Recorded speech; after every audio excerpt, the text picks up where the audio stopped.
Assalamualaikum warahmatullahi wabarakatuh. Jadi di sini saya akan mempresentasikan hasil kerja saya dengan materi pemanfaatan bakteri dengan judul Pemanfaatan Bakteri Selulotik Sekum Kelinci dengan aras konsentrasi koloni dan waktu inkubasi untuk fermentasi limbah agroindustri lokal dalam pakan kelinci dari Ali dan Wajdi.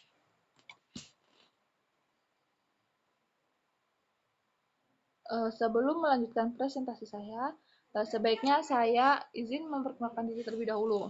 Nama saya Widya Nisa Rahma dengan NPM 2114151018. Mahasiswi Universitas Lampung dengan jurusan Kehutanan dengan mata kuliah Biologi Dasar, dosen pengampu Bapak Dr. Insinyur Gunardi Djoko Winarto, MSI.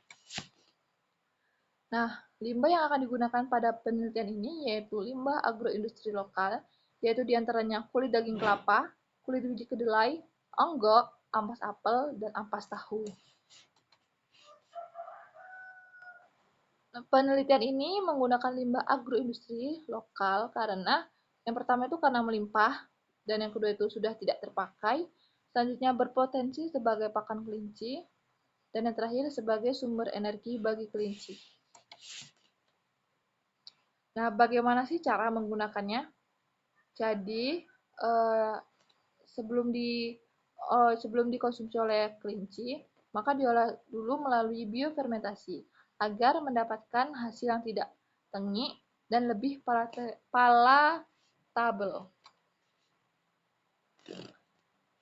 Biofermentasi ini menggunakan bakteri selulotik dari isolat bakteri sekum kelinci yang diharapkan menghasilkan enzim, serat kasar, antinutrisi yang menjadi bahan metabolit, tambah nitrogen sel, dan produk pakan yang palatable. Nah, tujuan dari penelitian ini yaitu yang pertama mengisolasi, yang kedua mengkarakterisasi, dan yang ketiga membuat kultur bakteri selulotik. Selain dapat tujuan, terdapat juga sebuah metode, yang dimana metode ini secara deskriptif yang diambil dari epitel sekum atau IS, dan digital sekum atau DS, dan yang terakhir cairan sekum atau CS. Nah, penelitian ini mendapatkan sebuah hasil di mana hasil tersebut dituangkan dalam sebuah tabel yang tabel 1 itu karakter isolat bakteri dari epitel dinding sekum, digesta, dan cairan sekum kelinci. Nah, berikut tabelnya. Ini per gram, bentuk, endospora, katalase, tumbuh, dan zona bening. DS itu epitel sekum, DS itu digesta sekum.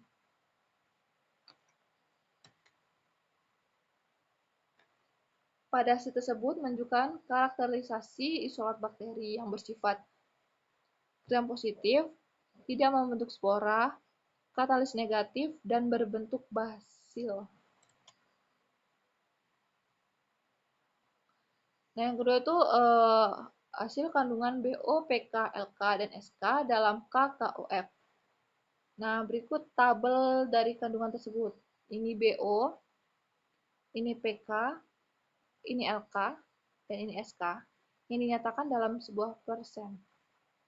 Nah, dari data di atas itu memperoleh bahwa kandungan BO, LK, dan SK yang terendah itu pada K3 dan tertinggi itu pada K pertama atau K1.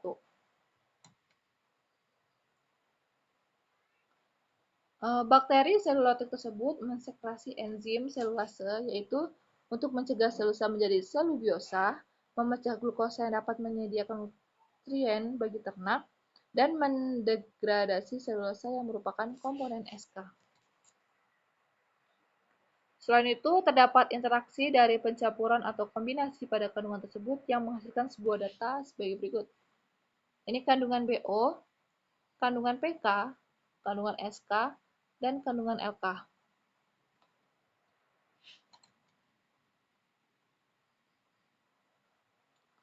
Selanjutnya itu ada KKOF yang mengandung BDF, ADF, selulase, dan lignin yang mendapatkan rataan sebagai berikut. yang dituangkan dalam tabel 3. Berikut hasilnya.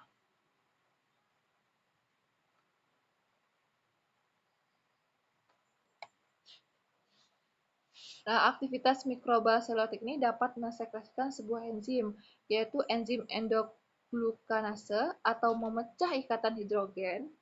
Yang kedua itu karboksimetil selulase. Yang ketiga eksoglukanase atau memotong ujung rantai individu selulosa. Dan yang terakhir itu glukosidase atau menghidrolisis disakarida dan tetrasakarida menjadi glukosa. Dari enzim tabel di atas menunjukkan bahwa perlakuan K3, K2 berpengaruh dalam K1 terhadap kadar NDF, ADF, dan selulosa. Aktivitas bakteri selulotik dapat mengurangi serat secara berturut-turut. Bakteri secara ekstraseluler dapat merobak yang pertama selulosa, yang kedua hemiselulosa, dan yang terakhir lignin. Mengapa? Karena semua itu fraksi serat tidak terlarut dalam air.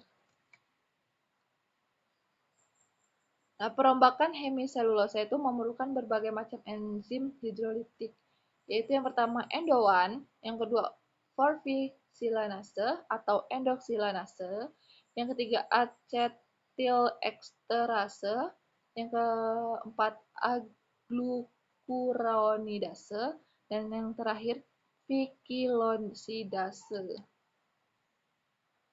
Nah, apa sih lignin tersebut? Jadi kita harus mengetahui dulu pengertian dari lignin.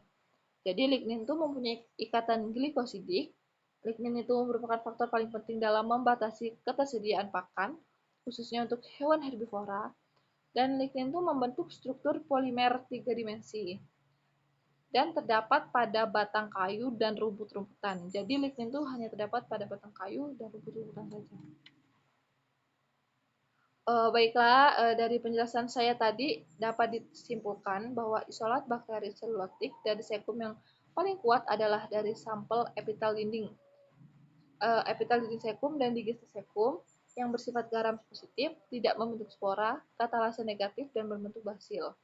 Dan fermentasi itu menggunakan starter bakteri selulotik sekum konsentrasi 10 CFU per G BK dan dengan bahan lama inkubasi 8 hari mengoptimasi peningkatan kualitas limbah agroindustri lokal kakao.